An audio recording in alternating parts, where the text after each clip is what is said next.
बहुत समय पहले की बात है। एक जंगल में एक शक्तिशाली शेर रहा करता था। उसे भूख लगती तो वह शिकार पर निकलता और जो जानवर उसके सामने पड़ जाता उसका शिकार कर वह अपनी भूख मिटाता था। जंगल के सभी जानवर उससे डरते थे। एक दिन शेर ने एक बकरी का शिकार किया। जब वह उसे खाने लगा तो उसकी नुकीली सींगों से बुरी तरह घायल हो गया। सीख: यदि हम प्रकृति से छेड़छाड़ करते हैं, प्रकृति भी हमें माफ नहीं करेगी। इसीलिए लोमड़ी भोजन की तलाश में जंगल में भटक रही थी।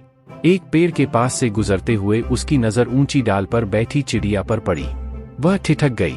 ऐसा नहीं था कि लोमड़ी ने पहले चिड़िया नहीं देखी थी, लेकिन जिस चीज ने उसका ध्यान आकर्षित किया था वह उस चिड़िया की चोंच में दबा हुआ रोटी का टुकड़ा था।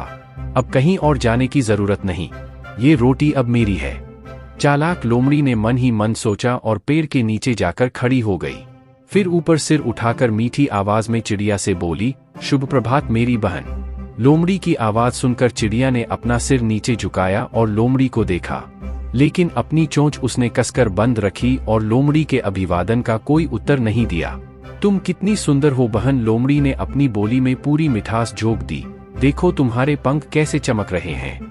तुम जैसी सुंदर पक्षी मैंने आज तक नहीं देखी। तुम विश्व के सबसे सुंदर पक्षी हो। मेरे ख्याल से तुम तो पक्षियों की रानी हो। चिड़िया ने अपनी इतनी प्रशंसा आज तक नहीं सुनी थी। वह बहुत खुश हुई और गर्व से फूली नहीं समाई, लेकिन उसने अपनी चुप्पी नहीं तोड़ी। इधर लोमड़ी प्रयास करती रही, बहन मैं सोच रही हूँ कि जो पक्षी इतनी सुंदर है इसकी आवाज कितनी मीठी होगी।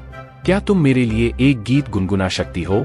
लोमड़ी के मुंह से अपनी आवाज की प्रशंसा सुनकर चिड़िया से रहा न गया। वह गाना गाने के लिए मचल उठी, लेकिन जैसे ही उसने गाना गाने के लिए अपना मुंह खोला उसकी चोंच में दबा रोटी का टुकड़ा नीचे गिर गया। नीचे मुंह खोले खड़ी लोमड़ी इसी फिराक में थी। उसने रोटी झपट ली और चलती बनी। सीख: चापलूसों से बचकर रहो। एक बकरी नदी पर बने उस पुल को पार कर रही थी। पुल पर चलते चलते उसने देखा कि एक दूसरी बकरी उसी पुल पर विपरीत दिशा से आ रही है। कुछ ही देर में दोनों पुल के बीचों बीच पहुंच गई। पुल को एक बार में केवल एक ही बकरी पार कर सकती थी, इसलिए दोनों बकरियां कुछ देर तक इंतजार करती रही कि सामने वाली बकरी पीछे हट जाएगी, लेकिन ऐसा नहीं हुआ।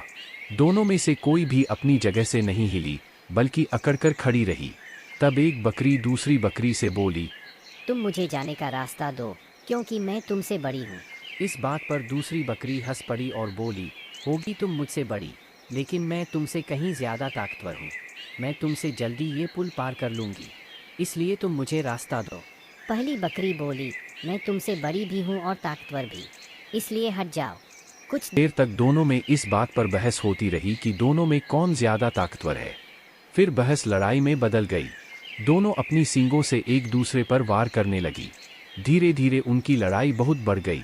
परिणाम ये हुआ कि उनका संतुलन बिगड़ा और वे दोनों पुल से नीचे नदी में जा गिरी।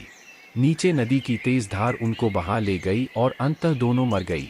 कुछ देर बाद दो और बकरियां विपरीत दिशा से उस पुल पर चलते हुए आई और बहस करने लगी कि कौन पीछे हटेगी और कौन दूसरे को रास्ता देगी। इस बार एक बकरी ने समझदारी से काम लिया और कुछ देर सोचकर दूसरी बकरी से बोली, ये पुल बहुत संकरा है, इसे एक बार में कोई एक ही पार कर सकता है। यदि हमने लड़ने की मूर्खता की तो नदी में गिरकर अपनी जान गंवा देंगी। इसलिए ऐसा करते हैं कि मैं पुल पर लेट जाती हूँ, तुम मुझे लांघ कर दूसरी ओर चले जाना। दूसरी बकरी को भी ये बात समझदारी भरी लगी। उसने पहली बकरी की बात मान ली। पहली बकरी पुल पर लेट गई और दूसरी बकरी उसे लांघकर दूसरी ओर चली गई। इस तरह दोनों ने पुल पार कर लिया।